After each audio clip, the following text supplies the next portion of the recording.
আসেন আলাপ করি ভারত কিভাবে শত্রু দেশে কাজ করে। আপনারা জানেন যে কৌটিল্যর দর্শন মতে ভারত তার পররাষ্ট্রনীতি তৈরি করে এবং সেই অনুযায়ী কাজ করে, তার কৌশল ঠিক করে। বাংলাদেশের মতো একটা দেশ যেখানে তার দাসী হাসিনাকে সরায় প্রফেসর ইউনূস আসিছে ক্ষমতায়, সেই সরকারকে সে কিভাবে বিপদে ফেলবে তার নিদান সে কৌটিল্য থেকে খুঁজবে। তার নিদান কলে কৌটিল্য দিয়াও গেছে। আসেন দেখি ভারত এটা প্রয়োগ করতেছে কিনা। এটা লম্বা আলোচনা, ভয় নাই, মজা পাবেন, চিনতে পারবেন কিছু নতুন শত্রু, আর তার সাথে আগামী শত্রুদেরকে মোকাবেলা করার কিছু রসদও পাইবেন। যারা আগের ভিডিওটা দেখেন নাই তারা দেখে আসতে পারেন এটা ওই যে ইন্ডিয়া ক্যাঙ্কা করে কৌটিল্যর নীতি প্রয়োগ করে। তাহলে এই আলোচনা বোঝা অনেক সহজ হবে। চলেন আল্লাহর নামে শুরু করি। কৌটিল্য তার অর্থশাস্ত্রে গুপ্তচর বৃত্তির একটা আলাদা অধ্যায় রাখছে। এই গোয়েন্দাগিরি বা গুপ্তচর বৃত্তিকে বলছেন গুড়ো পুরুষ। গুড়ো পুরুষ সংস্কৃত বাংলা আর কি। তবে আমরা বোঝার সুবিধার্থে গোয়েন্দা বা টিকটিকি বা রয়্যাল এজেন্ট বা ভারতের দালাল হিসাবে বলবো, একই জিনিস আর কি। কৌটিল্য অন্য রাজার ক্ষেত্রে বা শত্রু রাজার ক্ষেত্রে বা তার দেশে গোয়েন্দা কার্যক্রমের জন্য 4 ধরনের গোষ্ঠীকে মূল টার্গেট হিসেবে বিবেচনা করে। 4 ধরন: ক্রুদ্ধবর্গ, ভীতবর্গ, লুব্ধবর্গ, মানিবর্গ। ভয় পায়েন না, সহজে বুঝায় বলবো। প্রথমে দেখি ক্রুদ্ধবর্গ কারা। এই বর্গের কোন কোন প্রজাতির লোক আছে যাদেরকে ভারত টার্গেট করবে। 1 নাম্বার শত্রু রাজা, মানে ভারতের জন্য যে যারা শত্রুপক্ষ, অর্থাৎ আমাদের অন্তর্বর্তী সরকার, যাদের অর্থ বা টাকা দিবে বলে প্রতিশ্রুতি দিছে কিন্তু টাকা দেয় নাই। যেমন ধরেন জুলাই বিপ্লবে আহত ছাত্র জনতা, তাদেরকে টার্গেট করবে। এই যে আহতরা আইসা যে ঘেরাও টেরাও করতেছে, এটার পেছনে ভারতের হাত থাকতেই পারে। 2 নাম্বার কোনো শিল্প, ব্যবসা বা অন্য সুবিধা প্রদানের বিষয়ে যাদেরকে সুবিধা দেওয়া হয় নাই। যেমন ধরেন যারা মনে করে যে উপদেষ্টা পরিষদ বা অন্য জায়গায় তাদের বেশি লোক নাই, তাদের ব্যবসায়ীরা আশানুরূপ চুরি করতে না পেরে এখন দিশাহারা, তাদের লোকদের ট্রান্সফার, পোস্টিং, প্রমোশন ইচ্ছা মতো হইতেছে না। হ্যাঁ, নাই তো কইছেই বিএনপি থেকে সুপারিশের পর সুপারিশ আসে, সেটা বোধহয় হচ্ছে না এখন, তাই না? যাদেরকে রাজার প্রিয়জনেরা রাজকুলে ঠাঁই দেয় নাই, মানে মন্ত্রিসভা বা উপদেষ্টা পরিষদে প্রবেশ করতে দেয় নাই, বুঝেছেন তো? এরপরে আছে রাজার আদেশে যারা প্রবাসে সংক্ষুব্ধ অবস্থায় জীবনযাপন করছেন। এটা বোঝা খুবই সহজ। যে নবনীতা, বমিতিয়াল, হ্যাঁ, আরিফ, জেপটিকটিকি, আসাদ নূর, এরা সবাই। আবার নতুন কিছু পাগলের আমদানি হয়েছে যাদের সাথে ওই যে আমাদের কাটাল রানী রাতে আড্ডা দেয় আর কি, আইতে যে আড্ডা দেয়, এই যে বুঝেছে। তারপরে যাদেরকে রাজা বা আমাদের প্রফেসর ইউনূস ডাইকে এনে পরাজিত বা তিরস্কার করেছেন, বকা দিছেন, বুঝাও। তারপরে যারা অনেক ব্যয় কইরাও কাজ উদ্ধার করতে পারে নাই। এই লিস্টে আছে মূলত আওয়ামী লীগের শেষ সময় যে সমস্ত ব্যবসায়ী কাজ পাওয়ার জন্য ঘুষ দিছে, কাজ পাইতে পাইতে তাদের আপায় পালায় গেছে। সো সেই সমস্ত ব্যবসায়ী ছাত্র জনতা বিপ্লবের সময় হাসিনারে তেল দিতে তার কার্যালয়ে গিয়া ভয় নাই আপা, ভয় নাই আপা বলে আসছে না, তাদের ব্যাপারে সাবধান।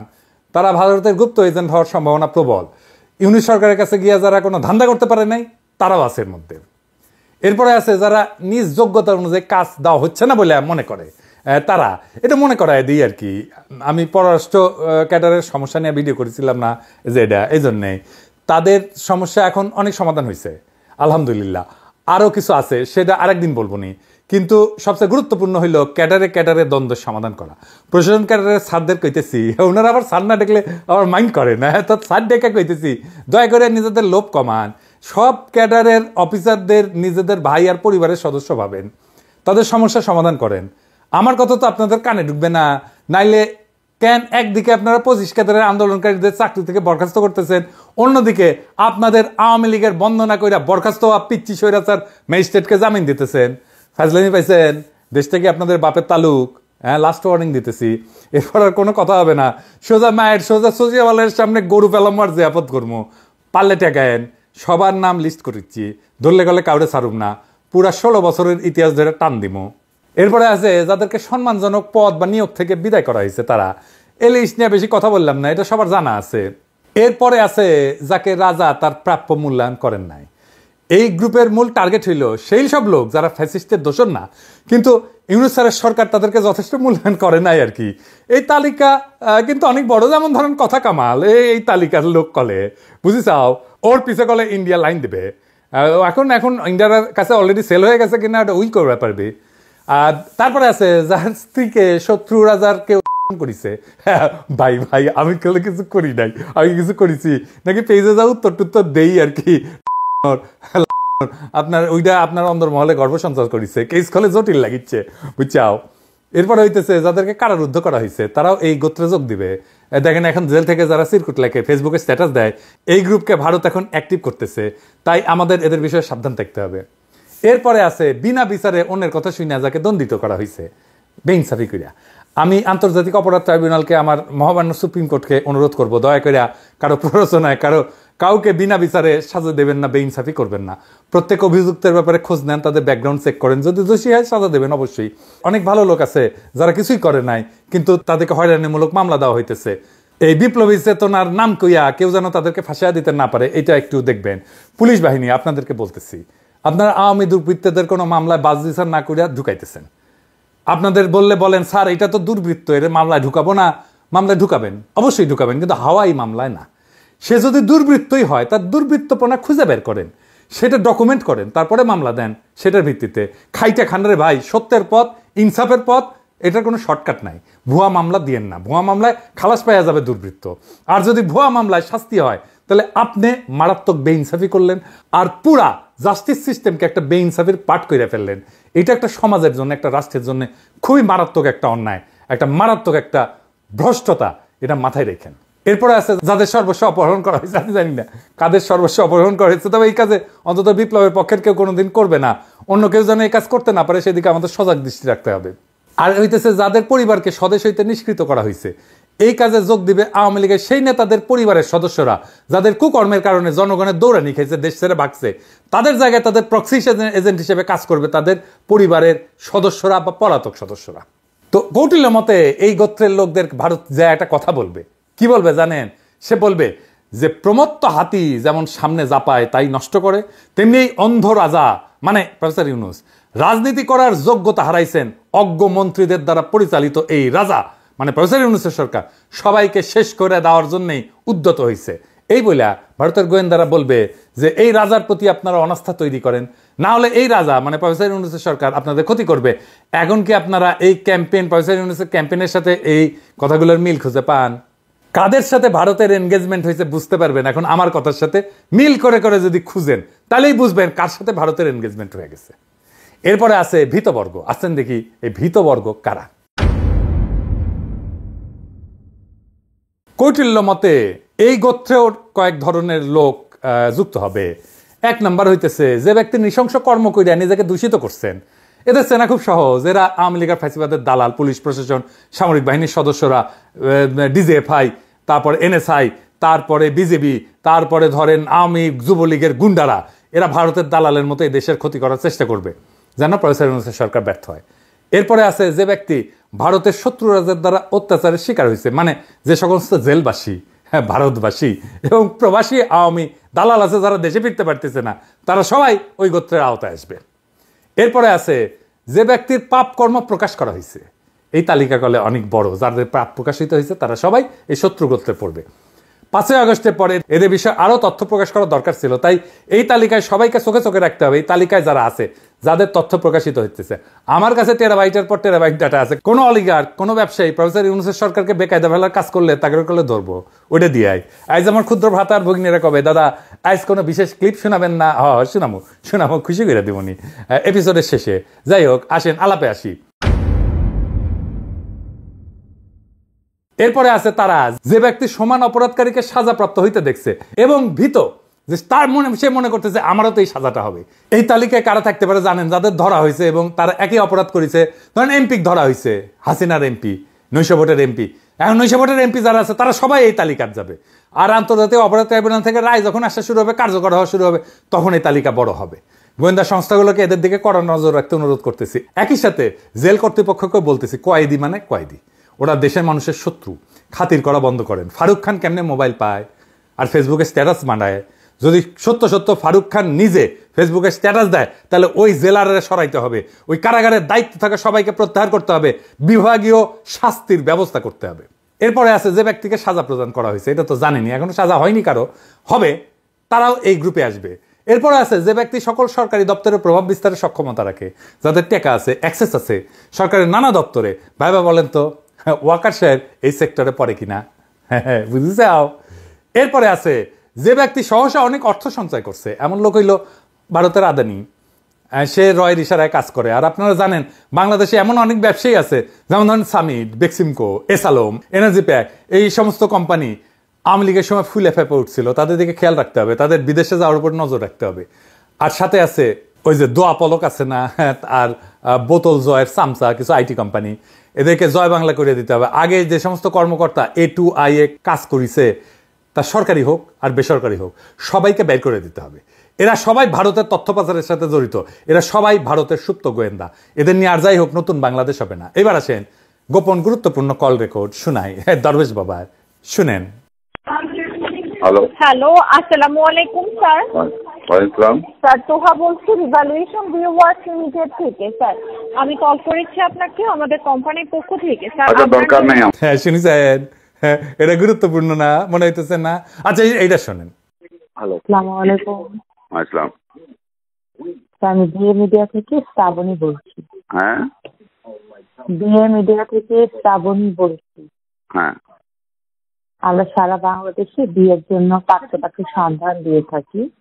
কি সেক্ষেত্রে আপনার সারা বাংলাদেশে বিয়ের জন্য পাত্রপাত্রীর সন্ধান দিয়ে থাকি। এটা আমার দরকার নেই। দেখেছেন, বুড়া বিয়ে করবি না, ওই মনে হয় আগেই বুঝেছিল জেলত থাকা লাগবি, নতুন বউ ফেলায়, না হলে কেউ ইনকা করে বিয়ার পয়গাম ফেরায় দেয়। এই মায়েগুলা যে ফোন দিছে না দরবেশ বাবা, ইনকা করে এগোরে এনা খুঁজে বের করেন আর হামাক এনা ফোন দেওয়ার ব্যবস্থা করেন। হ্যাঁ, এগুলো আমার চোখে পড়ে না। আর যাই হোক, এরপরে আলাদা আসি, শুনেন। এরপরে আছে তারা যারা অন্যের জমি নিজের দখলে রাখছে। এই তালিকায় কি আর বলবো, কে নাই? প্রশাসন ক্যাডার নিজেদের আবাসন করেছে, জুডিশিয়াল সার্ভিস করেছে, জমি দখল করেছে, আর দালালিকে প্রাতিষ্ঠানিক রূপ দিছে, পুলিশ করেছে, সেনাবাহিনী করেছে, আর ওই যে জলসিঁড়ি করেছেন না আবাসন, কিভাবে করেছেন তাগুলো আমরা জানি। হ্যাঁ, তো সেনাবাহিনীর একটা ইউনিটের দায়িত্ব ছিল এই আবাসন তৈরি করার, যারা একমাত্র ভোগকারী সেনাবাহিনী। আর কিছু চিহ্নিত ভূমিদস্যুদের দিয়া আপনারা মানুষের জমি দখল করেছেন, খবর করলে আমাদের কাছে আছে। এই একই কাহিনী পুলিশের হাউজিং সোসাইটিতে, সবাই মাফিয়াদের সাথে হাত মিলাইছিলেন আর অবৈধভাবে সম্পদ দখল করেছেন। এখন বুঝতে পারছেন তো কেন তো ওদের এত অসহযোগিতা এই সরকারের প্রতি, কেন ওরা চায় যে ফ্যাসিবাদ আবার ফিরে আসুক। হ্যাঁ, লোভ আর সম্পদের ধান্দা। আচ্ছা, এরপরে আছে খুবই ইন্টারেস্টিং ব্যাপার, যে ব্যক্তি রাজকুলের লোকদের আশ্রয় দিছে। ওয়াগার সাহেব নিজেরা দেখা যায় এখানে 5ই আগস্টে কত দুর্বৃত্তকে আশ্রয় দিচ্ছেন, বিভিন্ন রাজনৈতিক দলের কেন্দ্রীয় আর স্থানীয় নেতারা কত আওয়ামী লীগ দুর্বৃত্তদের আশ্রয় দিচ্ছেন। আমি আর নাই কইলাম, জামাত বিএনপি দুই দলের যেই নেতাদের নামে আওয়ামী দুর্বৃত্তদের আশ্রয় দেওয়ার অভিযোগ আছে, পাচার করে দেওয়ার অভিযোগ আছে, দেশ থেকে বাইরে করে দেওয়ার অভিযোগ আছে, তারাই আগাম নির্বাচনের জন্য চাপ দিতেছে বক্তৃতা বিবৃতিতে। মিলায় দেখেন নামগুলা, আমি আর কারো নাম কইলাম না, শত্রু বাড়াইতে চাই না। মিলায় দেখেন যারাই কইতেছে আগাম নির্বাচনের কথা, দ্রুত নির্বাচনের কথা, তারাই এদেরকে আশ্রয় দিছে। আর যে ব্যক্তি রাজার প্রতি আনুগত্য প্রকাশ করতে চায় না, এটা তো আমরা বুঝি যে এই যে ধরেন এই 3 গোষ্ঠীর লোক এই ধরনের আনুগত্য প্রকাশ করতে চায় না। যেমন ডিজি SSF এর বাসায় আওয়ামী লীগের নেতা যদি লুকায় থাকে, তাহলে আমাদের সরকার প্রধানের নিরাপত্তার গোপনীয়তা সংরক্ষিত হবে। এখনো স্বৈরাচারের অনেক দোসর আছে যারা ফেসবুকে চলে বলে কৌশলে কাঁঠাল রানী বন্দনা করে বেড়াচ্ছে, এদের চিহ্নিত করতে হবে। সেনাবাহিনী এখনো প্রফেসর ইউনূসের পূর্ণ নিয়ন্ত্রণে না, আমি প্রথম থেকে কয়ে আসতেছি, কিন্তু এটা তারা প্যারালাল ক্ষমতা কেন্দ্র গড়ে তুলছে এবং এদেরকে ইন্ডিয়া টার্গেট করবে। কৌটিল্য মতে এই গোত্রের লোকদেরকে ভারতের গোয়েন্দারা প্রভাবিত করার জন্য বলবে যে সাপ যেমন ভীত হলে যার নিকট ভয়ের আশঙ্কা থাকে তাকেই লক্ষ্য করে বিষ নিক্ষেপ করে, ঠিক তেমনি এই সরকার আপনাদের দিক থেকে অসহযোগিতার আশঙ্কায় আপনাদের উপর তার ক্ষোভ প্রকাশ করবে। অতএব আপনারা এই সরকারকে সাহায্য না কইরা অন্য রাজাকে সমর্থন করেন। কি বুঝিছেন? কারা কারা ইন্ডিয়ার খপ্পরে পড়ে বের যাচ্ছে আমরা ভারতের দর্শন জানি এবং বুঝি। যারা যারা পড়বার যাচ্ছেন তারা আপনাদেরকে আপনার উপকার করতে চায়, লাগলে নিয়েন। যখন মারা খাইবেন তখন কিন্তু পার্টি সং বাজামু, এটা যে শুনে দেন পার্টি সং, ক্যাঙ্কা করে পার্টি সং বাজামু যখন মারা খাবে ওগুলা। এবার আসেন লুব্ধবর্গ, এরা কারা? যে সমস্ত ব্যক্তির অর্থ সম্পদ ক্ষয়প্রাপ্ত হয়েছে, মানে 5ই আগস্টের পর ছাত্র জনতা যে সমস্ত ফ্যাসিস্টের স্থাবর সম্পদের উপর হামলা টামলা করেছে, যারা সম্পদ হারাইছে, তারা সবাই এখন ভারতের দালালে পরিণত হবে, যাদের ব্যাংক অ্যাকাউন্ট ফ্রিজ করা হয়েছে। বুঝেছাও? এদের দিকে চোখ রাখতে হবে। এই তালিকায় সেনা, পুলিশ, প্রশাসনের সদস্যরা আছে, সাথে আছে দরবেশ, সোরা কামাল থেকে আওয়ামী লীগের চিহ্নিত কিছু চোর এবং নেতাকর্মী। আর এটা কি? যে ব্যক্তি নারী এবং মদ্যপানে আসক্ত। বুঝেছাও? সব জায়গায় তাছে কলে। এই ব্যাপারে অবশ্য আমি আর কথা কই না, আপনারা জানেন কাদের এই সুঅভ্যাসটা আছে। আর এটা কি? যে ব্যক্তি ব্যবসা দিয়ে ভারত থেকে লাভবান হওয়ার আশা রাখে, যাদের ইন্ডিয়ার সাথে ব্যবসা আছে, বুঝেছাও, এই তালিকা মোটামুটি দৃশ্যমান। দেখেন বিএনপির নেত্রী আদানির কথা বলে, তখন আমার কেন সন্দেহ হয়। বিএনপিতে এমন ব্যবসায়ীর সংখ্যা তো অনেক, যারা টাকা কামানোর জন্য সবকিছু দেশে সবকিছু বিক্রি করবেই, সাথে নিজের প্যান্টটা ভারত যদি খুলে নিতে চায় খুলে দিয়ে আসবে। কৌটিল্য মতে এদেরকে প্রভাবিত করার জন্য ভারতের গোয়েন্দা বলবে যে চন্ডাল যেমন ব্রাহ্মণদের সাহায্য করে না, তেমনি এই রাজা মানে প্রফেসর ইউনূসের সরকার প্রজ্ঞাহীন ব্যক্তির দ্বারা সরকার চালাবেন, যোগ্য এবং আত্মগুণ সম্পন্ন ব্যক্তিদেরকে দিয়ে চালাবেন না। অমুক রাজা মানে যে ক্ষমতাটা আসিচ্ছে পরে, ওই ধরেন বিএনপি উপযুক্ত মানুষকে উপযুক্ত জায়গায় বসাবে, আপনারা তার সেবায় নিয়োজিত হন। বুঝেছাও? এইবার বুঝেন কিভাবে ভারতের দর্শন আর বিএনপির ন্যারেটিভ মিলা যায়। আমার কথা বিশ্বাস না হলে পরে মিলাই দেখেন, সব আওয়ামী ফ্যাসিস্ট পুনর্বাসিত হবে বিএনপির হাত ধরিয়া। আমি আজ বলে রাখলাম, তখন মিলাই দেখেন। জানি না তখন কি হবে, আবার একটা জুলাই সংগঠিত করতে হবে কিনা আমাদের, করলে করব, দেশের স্বার্থে নো কম্প্রোমাইজ। এবার আসেন দেখি মানিবর্গ কারা। কৌটিল্যের মতে এই বর্গেও কিছু ধরনের লোক থাকবে। এক নম্বর হইতেছে যে ব্যক্তি নিজেকে অত্যন্ত বিদ্বান মনে করে, হ্যাঁ, যেমন বুড়া খাটাস উপদেষ্টারা, এরা কাজ পারবে না, করবেও না, এরা খালি বিএনপি আসার জন্য রাস্তা তৈরি করবে যেন প্রফেসর ইউনূসের সরকার ব্যর্থ হয়। তারপরে আছে বিএনপির নতুন বুদ্ধিজীবীরা, সবার থেকে বেশি বুঝে। হোয়াটসঅ্যাপের একটা বুদ্ধিজীবী গ্রুপ আছে কলে ওদের, বুঝছাও, উঠি হোয়াটসঅ্যাপে খালি খালি মেসেজ মারে আর মেসেজ মারে আর প্রচুর বুদ্ধি পয়দা করে, বুঝছাও। আর যারা আছে, যারা অন্য সবাইকে গাড়ল বলে, আপনি দেখবেন কি কেউ আছে যে অন্য সবাইকে গাড়ল বলে, সে নিজে বিদ্বান বুদ্ধিতে ভরপুর, টইটুম্বুর করে, নিজে কলে পাস দিছে একটা 3rd ক্লাস বিশ্ববিদ্যালয় থেকে বিয়ে, আর ভাবছে প্রফেসরের। আমি আর নাম কইলাম না, আপনারা নিজেরা বুঝেন যে কার কথা কইছি। যে ব্যক্তি নিজের প্রতি অন্যের সমর্থন কামনা করে, এটা সরাসরি বিএনপি। তাদের জনসমর্থন কি আছে জানি না, তাদের ছাত্র সংগঠন ছাত্র দলের জনসমর্থন নাই, এটা তো সত্য। ছাত্র দল ছাত্র সংসদ নির্বাচন করে না কেন? কারণ তারা হারবে। বিএনপি মনে করে আমরা যারা বিএনপি করি না তাদেরও বিএনপির কামলা খেতে দেওয়া উচিত, বুঝছাও। আর এরপরে কি আছে, যে ব্যক্তি নিজ শত্রুর প্রতি অন্যের পূজা সহ্য করতে পারে না, পূজা মানে শ্রদ্ধা, সমর্থন ইত্যাদি। বিএনপি তাদের মূল শত্রু এখন অন্তর্বর্তীকালীন সরকার। প্রফেসর ইউনূসকে কত তাড়াতাড়ি তাড়াইতে পারবে সেই চিন্তাই এখন তাদের মাথায়। তো প্রফেসর ইউনূসের পক্ষে যারা কথা বলবে তাদের পিছনে বিএনপির পালিত বট গালিগালাজ করতে নেমে পড়বে। এরপরে আছে সেই ব্যক্তিরা যারা অধীনস্থদের দ্বারা প্রভাবিত হয়ে এখন অন্যায় কাজ করছেন। এমন অনেক সরকারি কর্মকর্তা আছে যাদের চুরির মাস্টার প্ল্যানার তাদের অধীনস্থ কর্মচারীরা। এর অধীনস্থ কর্মচারীদের তো এখন তেমন একটা সুবিধা দেন নাই, তাই না? তারা নিজেদেরকে বঞ্চিত ভাবে, বুঝছাও।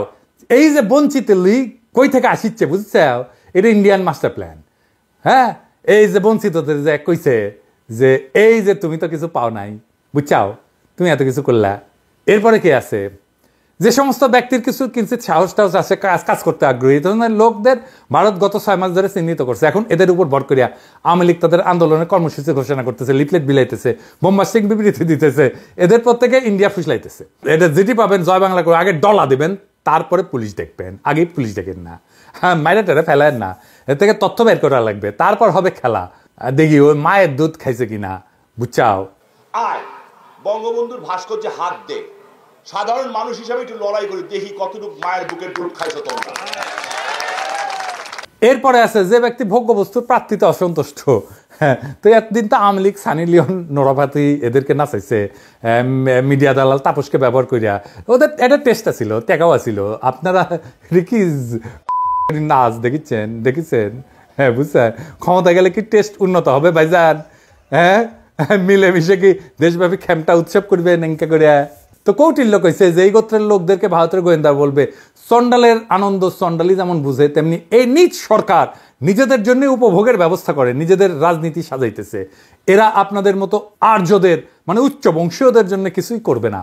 হ্যাঁ, অমুক রাজা মানে যে আসবি ক্ষমতা মানে বিএনপি আপনাদের জন্য সঠিক উপভোগের ব্যবস্থা করবি, নোরাফাত থেকে এসে এনে দিবি, আপনারা তার দিকে চলে যান, ব্যাস আর পাইকে বিএনপি লেগে গেল অন্তর্বর্তী সরকারের পিছে, আর মাঝখানে সামে বাড়ি দিয়ে দিল পিনাকিরে। তো ভারতের এই গুপ্তচর বৃত্তির সমাধান কি? আপনারা জানেন তো যে সমাধান দেওয়াটাও আমার একটা কাজ। আমি তো বাঙ্গু এলিটদের সুশীলদের মতো না যে সমস্যা করবো কিন্তু সমাধান দিতে পারবো না। তো এটারও সমাধান দেবো, মাত্র 3টা সমাধান, বেশি না। প্রথমত, জুলাই বিপ্লবের সকল শহীদের পরিবারকে 1,30,00,000 করে টাকা দিবেন এবং তাদের পরিবারের একজন সদস্যকে সরকারি চাকরি দিবেন। কেন 1,30,00,000 টাকা? আসেন এটা বুঝে দেখি, আমি এটা হিসাব করেছি আর কি। আমাদের পার ক্যাপিটা ইনকাম মানে মাথা পিছু ইনকাম হইতেছে ইউএস ডলারে $2,624। আর আমাদের গড় যে বয়সে যারা শহীদ হয়েছে তাদের গড় বয়স হইতেছে বিলো 25, মানে 25 বছরের নিচে। একজন মানুষ 65 বছর পর্যন্ত আয় রোজগার করতে পারে। তো তাইলে তারা তাদের ফ্যামিলির জন্য 40 বছর তারা আয় উপার্জন করতো, তাই না? তাহলে 40 বছরে কত হয়? $1,04,960। এটা বাংলা টাকায় কনভার্ট করলে 1,27,00,000 টাকা হয়। তাই কোনোভাবেই 1,27,00,000 টাকার নিচে কোনো কম্পেনসেশন হবে না শহীদ পরিবারে। এইটা ন্যায্যভাবে ইনসাফের সাথে ঠিক করতে হবে। এতে করে ছাত্র জনতা মানে যারা এই সরকারকে ক্ষমতা বসাইছে তারা ভারতের কুমন্ত্রণায় বিভ্রান্ত হবে না। সমস্যাটা উনি স্যার বলছেন যে সরকারি আমলারা এই কাজ বাস্তবায়ন করতেছেন না, তারা নাকি সহযোগিতা করতেছেন না, যদিও উনি ডিপ্লোম্যাটিক ল্যাঙ্গুয়েজে বলছেন যে আমাদের সাথে ওনাদের কানেকশন হইতেছে না। শুনেন, প্রজেক্ট করতে আমার ভয় লাগে যে কথা বলে ওটা পারি না, তো শেষ পর্যন্ত গিয়ে পৌঁছে না। কথার আন্তরিকতা তো মানুষ বিশ্বাস করে, আপনার অনুমান অন্তত এটা তো খুবই একটা ইমিডিয়েট এবং প্রায়োরিটির মধ্যে থাকার কথা। এটা কি বিউরোক্রেটিক ট্যাঙ্গলস এর কারণে হচ্ছে? বিউরোক্রেটিক ট্যাঙ্গলস এর মধ্যে এই কার হাত দিয়ে কিভাবে যাবে, কার কাছ থেকে কোথায় যাবে, এগুলো নিয়ে গোলমাল হচ্ছে, আর কিছু না। তাতে বিউরোক্রেসির কিছু হচ্ছে না, কিন্তু সরকার, আপনার সরকারের বদনাম হচ্ছে। এটা আমাদের সবার সম্মিলিত বদনাম। আমি ব্যুরোক্রেসিকেও দোষ দেবো না, তাদেরও নিয়ম কানুন আছে। আমরা হয়তো সেই নিয়ম কানুন বুঝি না বলে কানেকশনটা ঠিক মতো করতে পারিনি। তো ভাইজান, আমলারা আপনাদের কত সাহস! আপনারা ছিলেন ফ্যাসিস্টের সবচেয়ে বড় দালাল। আপনারা কেউ কি ফ্যাসিস্টের আমলে কোনো প্রতিবাদ করেছেন? কেউ করেন নাই। আপনারাই তো সবখানে জয় বাংলা বলার মতো হঠকারী প্রজ্ঞাপন করেছেন। আপনারাই এখন ছাত্র জনতার সহায়তায় কোনো কাজ করতেছেন না। এই যখন আপনাদের অবস্থা, তখন টাকার সমাধান আমি কয়ে দিচ্ছি। আমি প্রফেসর ইউনূস স্যারের দৃষ্টি আকর্ষণ করে বলতেছি, আপনি একটা মৌখিক নির্দেশনা দেবেন সকল পর্যায়ের সব সরকারি কর্মচারী কর্মকর্তা, আপনি সহ, আগামী 1 মার্চ 2025 তারিখে তাদের একদিনের বেতনের সমপরিমাণ অর্থ জুলাই ফাউন্ডেশনে জমা দেবে, যা জুলাই আগস্ট শহীদের পরিবার এবং আহতদের চিকিৎসা প্রদানে ব্যবহার করা হবে। একই সাথে আগামী বাংলা নববর্ষে যে উৎসব ভাতা পাওয়ার কথা ছিল তা বাতিল কইরা ওই অর্থের সমপরিমাণ অর্থ জুলাই বিপ্লবের শহীদ এবং আহতদের সেবায় খরচ করা হবে। নতুন বাংলাদেশের লড়াকু যোদ্ধারা হাসপাতালে জীবন যুদ্ধ করবে, কাতরাইবে ব্যথায়, আর আপনারা উৎসব করবেন? ঢুকায় দিমু উৎসব, একদম হান্দায় দিমু উৎসব। আমরা দেখব আপনারা কি করেন। যে বা যারা এর বিরুদ্ধে কথা বলবে তাদের নাম আমি আমার নেটওয়ার্ক দিয়ে বাইর করব, তারপর দেখব এত সাহস কোত্থেকে আসে। ছাত্রদের টাকা দেওয়ার সময় যত নিয়ম কানুন, নিজের বেলায় আটি সাটি আর শহীদের বেলায় সিমটি কাটি, তাই না? এখন আমরা দেখব যে কোন ক্যাডার সবার আগে ঘোষণা দেয়। যারা জুলাই বিপ্লবের পক্ষে থাকবে তাদের পক্ষে থাকবে ছাত্র জনতা। দ্বিতীয় সমাধান, সবাইকে ভারতের গুপ্তচর বৃত্তির বিষয়ে ট্রেনিং দেন, সংক্ষিপ্ত ট্রেনিং। আমার অফিসিয়ালি জানালে আমি সাহায্য করতে পারি। তারপর তাদের দিয়া আমরা ফাঁদ তৈরি করব। যারাই কাউকে গোয়েন্দা জালে ফাঁসানোর চেষ্টা করবে তাদের তথ্য আমাদের জানাবেন, না হলে ওরে ওই জায়গায় বাইদা ফেলবেন। তারপর জনগণকে খবর দেবেন। চট্টগ্রামের মতো অনেক গুপ্ত চক্রান্ত ফাঁস করে দেওয়া হবে। ভাবছিলাম কাউকে কিছু বলা লাগবে না, এখন আর এই ছাড় দেওয়া যাবে না। আর ছাত্র ভাইরা, আপনারা এই ভারতের দর্শন আপনাদের সহযোদ্ধাদের জানাইবেন, তাদেরকে এক একটা রণাঙ্গনের সৈনিক হিসেবে গড়ে তুলবেন। আর তোমাদের ডাকে পুরা বাংলাদেশ এক হয়েছে, অন্য কারো ডাকে ঈদের পরের আন্দোলনে জনগণ এক হয় নাই। তোমরা মানুষের নেতা, তোমাদের শক্তি এই দেশের জনগণ, এটা মাথায় রেখো। 3 নাম্বার, বাংলাদেশের বাজারে ভারতের পণ্য বয়কট করবেন। না পারলে ভারতের পণ্যের আকাশ সমান শুল্ক আরোপ করেন। ভারতের যে যে কোম্পানি বাংলাদেশের কারখানা করেছে সেসব আমরা সিলগালা করে দেবো, অফিস সিলগালা করে দেবো। ভারতের ক্ষতি হবে তাদের বাৎসরিক 14 বিলিয়ন বাণিজ্যে, যেটা বাংলাদেশ থেকে তারা নিয়ে যায়। আর ভারত যদি পাল্টা শুল্ক বসায় তাহলে ওই যে 2 বিলিয়ন আমরা রপ্তানি করি ওইটা পড়বে, দরকার হলে করবো না। এই কাজ বাস্তবায়ন করা খুব সহজ না। এর জন্য আমাদের কমিটেড লোক দরকার, দেশপ্রেমিক জুলাই বিপ্লবের পক্ষের শক্তি দরকার, আমাদের যোগ্য লোক দরকার সবখানে। যোগ্যদের পদায়ন করেন, গোয়েন্দা সংস্থাগুলোকে ঢাইলা সাজান।